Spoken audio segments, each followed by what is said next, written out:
What's up guys, and welcome back to another video. So I'm sure you guys have all seen pictures like this, and you may have even seen other tutorials on how to do it. Well, in this video I'm going to show you how to do it without any string or fishing line or anything like that, and it's basic enough of a process that you can do it almost anywhere, and you can do it even on your phone in just a couple of minutes. That's right, you can take and completely edit pictures just like this entirely on your phone. So let's get into it. First, let's talk about some important things that will help these photos turn out as good as they can.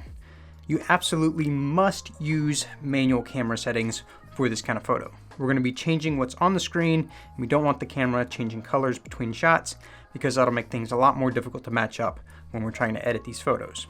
And that includes focus. We want to decide what we want in focus and lock it off so it doesn't change between shots. We don't want to have different focal planes and then try to artificially blur them in Photoshop. It rarely looks convincing, and it's a lot of extra work.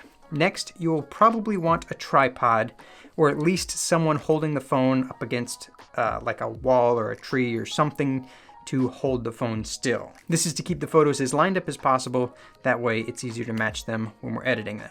So just keeping those few things in mind will make achieving this kind of photo a lot easier. However, if you want the subject to pop, then a dedicated light source is always a good idea. Even if it's just your friend holding his cell phone flashlight for some fill light, anything is better than nothing and will add a little extra dimension to your photos.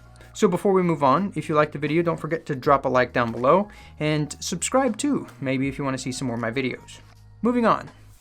So now we're ready to take our pictures. We have our focus set, everything is turned to manual, especially the white balance. That one can get forgotten pretty easily. So now we just take photo number 1, which doesn't have our main subject in it, but it has got the foreground or background interest. In this case, it's my hand reaching out. After we take that picture, we now hold the main subject in a way that keeps our fingers from covering any part of it from the camera. So we want any part of our hands to be behind the edges of our subject. So here I am hanging onto this knob and turning the subject in a way that obscures my hand. That way it's easy to cut it out when we're editing. So with your phone, it's essentially the exact same process. You want to go into your pro camera mode, which will have all the manual settings, and you can set everything to manual. Then you can set your focus, zoom in to check focus, and shoot your pictures the same way as before. So now we're ready to edit, and it really only takes a couple minutes to edit these photos. Let's do the phone first. All right, so what you want to do is download Adobe Photoshop Mix. You can load up your pictures from your device. This one here is our base layer, and we're going to go hit the plus button, add another one, which is going to be our camera layer. And from here, we're going to select the camera layer and click on this button down here called Cut Out. We can zoom in on here, and then we're just going to paint. We shouldn't have to worry too much about it bleeding around the edges because we did match the perspective and the color temperature and the exposure and all of that. So all of this bleeding out shouldn't be a problem. What we do want to focus on is my arm. Make sure that my arm gets cut out of that. Let's hit the checkbox, see where we end up. We need to do a little bit of cleaning up where my arm was. So we'll jump back into cutout, and we can go to subtract down here, and we can brush away that. We can change this from the smart selection to basic selection, and we can get a little bit more control as we sweep away the area that touches my arm. So then we can change the edges to fuzzy short. See what we got now, and boom, there we go. Another app you can use is Snapseed, and from there you just open the photos you want to open. So we've got the hand picture right here.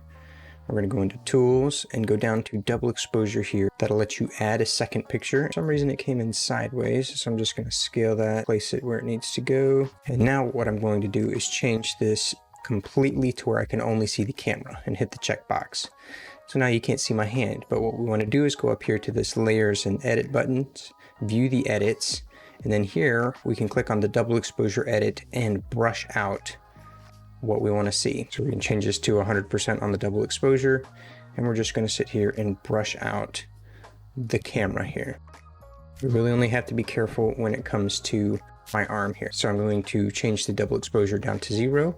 I'm going to brush out my arm here, and the more I zoom in, the finer the brush is going to get. Hit the checkbox, and there we go. And I don't know about you, that picture is 100% Instagram worthy. Nobody's going to be able to nitpick it and find anything wrong with it. it's just a cool looking picture, and it didn't take any time at all. So now let's do it in real Photoshop. I feel like this turns out a little bit better than the phone, but it's actually pretty close. All right, so this here I think is the fastest way of doing this.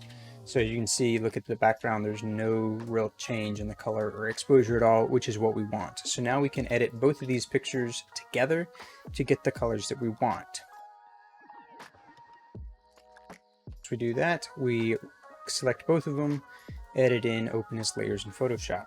We've got the two layers over here. We can turn this one off and on and see that the camera is going to land exactly where we want it to. And now all we have to do on this upper layer is remove my arm from the shot. And so that's super simple. We just go down here to the layer mask button, and then we can just brush out my arm here. And because we match the exposure exactly, then we don't have to erase so much of the image because you can't see the transition there. So we just have to get rid of the arm and then erase out so you can see my hand underneath. When we're taking the original pictures, we want to make sure that we don't overlap the hand and the camera, because that's going to be a little bit more challenging of a mask. But that's all there is to it. We Control S to save this. Right now we've got one more that I want to do real quick. I'll just speed through it and let you guys watch it in fast motion.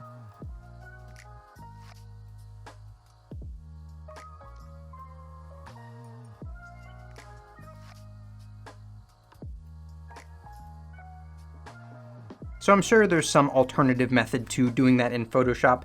You can do things a dozen different ways in Photoshop. It's just the way that I do it. There's a couple different variations on this type of photo that you can do. One is having multiple subjects in the image, like this one here. It was kind of a royal pain in the ass to do, and it's still not as perfect as I would like, but I still think it looks cool.